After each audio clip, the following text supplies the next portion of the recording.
Hello दोस्तों, नमस्कार। आपका जी लर्निंग में फिर से बहुत-बहुत स्वागत है। आज हम बात करने जा रहे हैं हिंदी अकादमी पुरस्कार स्थापना और प्रथम विजेता के बारे में। इससे पहले हम लोग पढ़ा था ज्ञानपीठ पुरस्कार के बारे में। तो आज अगला भाग है हमारा साहित्य अकादमी पुरस्कार स्थापना और प्रथम विजेता। राष्ट्रीय स्तर पर Sahitya Akademi national academy of the letter की स्थापना किस वर्ष हुई थी और इसका मुख्यालय कहाँ था? तो संयुक्त राष्ट्रीय स्तर पर साहित्य अकादमी की स्थापना 1954 में नई दिल्ली रविंद्र भवन में हुआ था। कहाँ हुआ था? 1954 में नई दिल्ली रविंद्र भवन में हुआ था। 1954 में नई दिल्ली रविंद्र भवन की स्थापना हुई थी।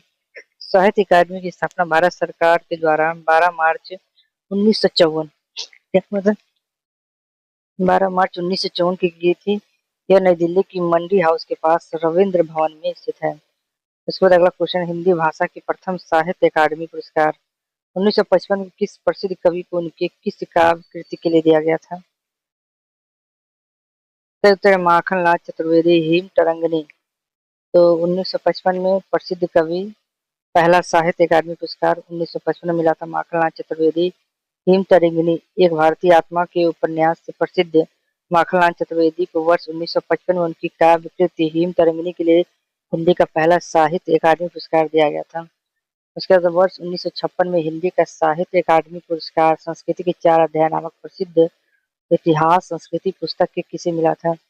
तो वर्ष 1956 में हिंदी का साहित्य अकादमी पुरस्कार संस्कृति के चार अध्याय नामक प्रसिद्ध इतिहास संस्कृति पुस्तक के लिए किसे किसे मिला था? सही उत्तर है रामधारी सिंह दिनकर। रामधारी सिंह दिनकर मिला था। दिनकर जी की इस कालजी गद्य रचना के लिए ये सम्मान मिला था।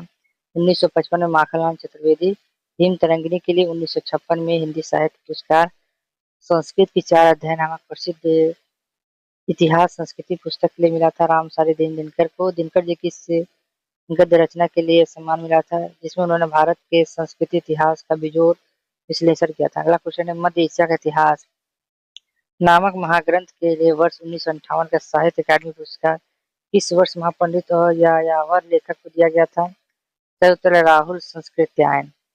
मध्य एशिया में इतिहास नामक ग्रंथ महाग्रंथ के लिए वर्ष 1958 का साहित्य अकादमी पुरस्कार किस महापंडित और यायावर लेखक को दिया गया था? सही उत्तर है राहुल संस्कृत्यायन को दिया था।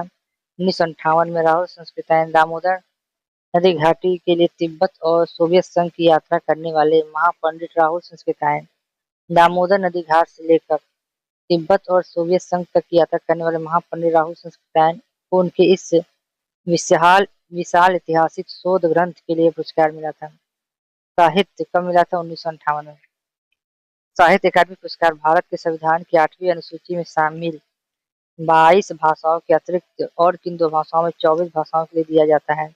अंग्रेजी और राजस्थानी। 22 भाषा तो है मगर दो भाषा और अंग्रेजी और राजस्थानी के लिए यह साहित्य अकादमी पुरस्कार दिया जाता है। संविधान के 22 भाषाओं के अलावा साहित्य अकादमी अंग्रेजी और राजस्थानी भाषा के उत्कृष्ट साहित्यों को मान्यता देती है और पुरस्कार प्रदान करती है।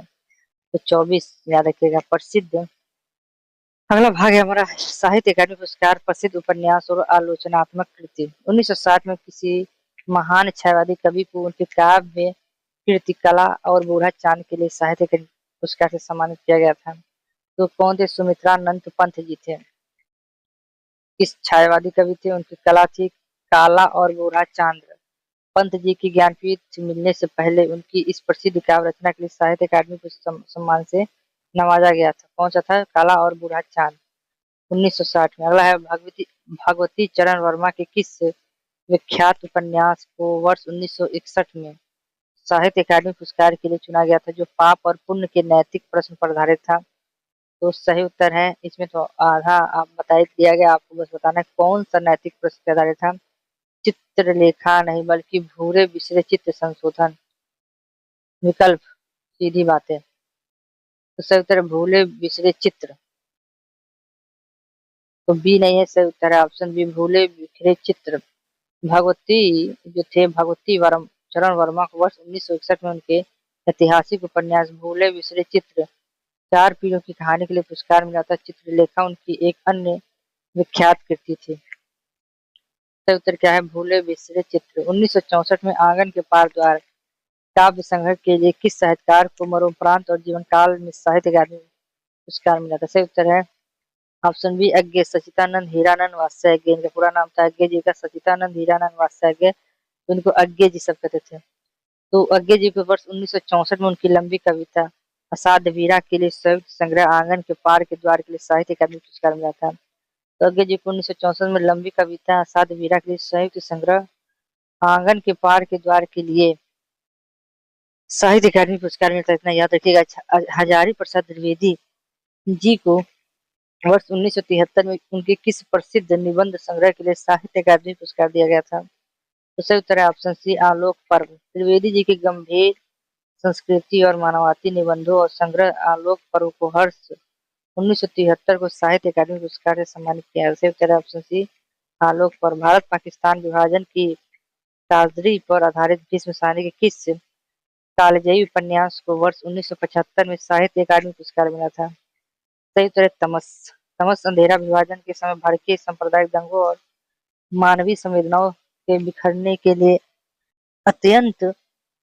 संजीव और दर्दनाक दास्तां है। तो तमस के लिए हजारी प्रसाद द्विवेदी जी को भीष्म साहनी जी को 1975 में साहित्य अकादमी पुरस्कार मिला था और 1973 को हजारी प्रसाद द्विवेदी को आलोक पर्व के लिए ये पुरस्कार अकादमी साहित्य पुरस्कार मिला था। अब है साहित्य अकादमी पुरस्कार आधुनिक गद्यकार के लिए, जो आधुनिक में मिला उसके लिए। तो वह व्यंग्य विधा में पहली बार वर्ष जो व्यंग्य विधा है उसमें पहली बार 1982 का साहित्य अकादमी पुरस्कार हरिशंकर परसाई को उनकी किस रचना के लिए दिया गया था? सही उत्तर है निठल्ले की diary. Option A option B जैसे उनके दिन फिरे। ऑप्शन डी विकलांग श्रद्धा का दौर। सही उत्तर है ऑप्शन सी विकलांग श्रद्धा का दौर। तो व्यंग्य विधा में पहली बार 1982 का साहित्य अकादमी पुरस्कार हरिशंकर परसाई को उनकी किस रचना के लिए दिया गया था? तो व्यंग्य के लिए पहली बार। सही उत्तर है विकलांग श्रद्धा का दौर। हरिशंकर परसाई हिंदी के लेखक हैं। उन्होंने व्यंग्य को एक स्वतंत्र और गंभीर विद्या का दर्जा दिलाया। इस पुस्तक में उन्होंने समाज को ढोंग पर तीखा प्रहार किया था। तो उत्तर है विकलांग श्रद्धा का दौर। वर्ष 1989 में प्रसिद्ध कवि केदारनाथ सिंह को उनकी किस कृति के लिए साहित्य अकादमी पुरस्कार से सम्मानित किया गया था? 1989 में। सही उत्तर है अकाल।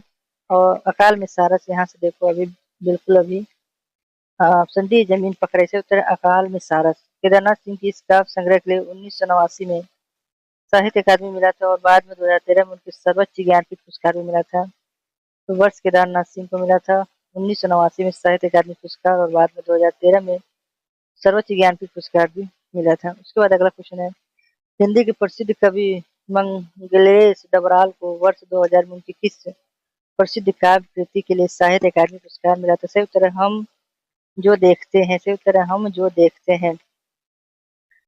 मंगलेश डबराल। जैसे 1990 के बाद से कहानियां उतनी फीकी बनने लगी और मेल नहीं खाती थी, इसीलिए चलती नहीं थी। पहले की कहानी बहुत संजीव बनती थी, मगर ये अब कहानी उतने लेखक बढ़िया लिख नहीं पाते। हिंदी के प्रसिद्ध कवि मंगलेश डबराल को वर्ष 2000 में उनकी किस प्रसिद्ध कृति के लिए साहित्य अकादमी पुरस्कार मिला था? उत्तर है हम जो देखते हैं। समकालीन हिंदी कविता के बेहतरीन कवि मंगलेश डबराल को हम जो देखते हैं के वर्ष 2000 में प्रतिष्ठित सम्मान दिया गया था।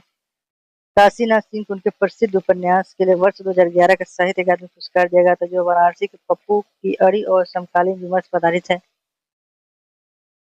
काशीनाथ सिंह को उनके प्रसिद्ध उपन्यास 2011 में साहित्य अकादमी पुरस्कार मिला था। कई लोग जानते ही नहीं होंगे काशीनाथ सिंह जी को, जो वाराणसी के पप्पू की अड़ी और समकालीन विमर्श पर आधारित थी। सही उत्तर रेहन पर रघु। हालांकि काशी काशी उनके प्रसिद्ध लोकप्रिय उपन्यास है, परंतु साहित्य अकादमी पुरस्कार उन्हें रेहन पर रघु बुढ़ापे और दानी जीवन पर अकेलेपन की कहानी है। रेहन पर रघु। पहली बार कई लोगों ने नाम भी सुना होगा कि इन्हें एक आदमी पुरस्कार मिला है। रेहन पर रघु बुढ़ापे और आधुनिक जीवन पे अकेलेपन की कहानी थी। वरिष्ठ कवित्री अनामिका को वर्ष 2020 में किस काव्य कृति के लिए साहित्य अकादमी पुरस्कार मिला, जिससे वो हिंदी कविता में यह पुरस्कार पाने वाली पहली महिला बनी है? तो साहित्य अकादमी पुरस्कार पहली बार हिंदी कविता में 2020 में किसी में पाने वाली पहली महिला बनी। से उत्तर है हमारा पहला ऑप्शन है गलत पट्टे की चिट्ठी, अनुतुष्ट या टोकरी के दिवंत, थोड़ी गाथा 2014 या कुरदरी हथेली। से उत्तर है ऑप्शन सी टोकरी में दिगंगत थोड़ी गाथा 2014। अनामिका हिंदी कविता के क्षेत्र में साहित्य अकादमी मुख्य पुरस्कार पाने वाले पहली महिला कवयित्री बनी। यह रचना नारी विमर्श और इतिहास का सुंदर मिश्रण है। याद रखिएगा, अकादमी पुरस्कार में, साहित्य अकादमी पुरस्कार में कविता के क्षेत्र में, हिंदी कविता के क्षेत्र में, याद रखिएगा, हिंदी कविता की कहानी नहीं, हिंदी कविता के क्षेत्र में साहित्य अकादमी मुख्य पुरस्कार पाने वाली पहली महिला 2020 में कौन थी? कौन थी? अनामिका जी थी। अब हमारा व्यास सम्मान आ गया है, तो हमारा ये कैसा लगा साहित्य अकादमी पुरस्कार, तो अपना कमेंट करके जरूर बताएं। आज के लिए बस इतना है, फिर मिलते हैं नई वीडियो में। जय हिंद, जय भारत।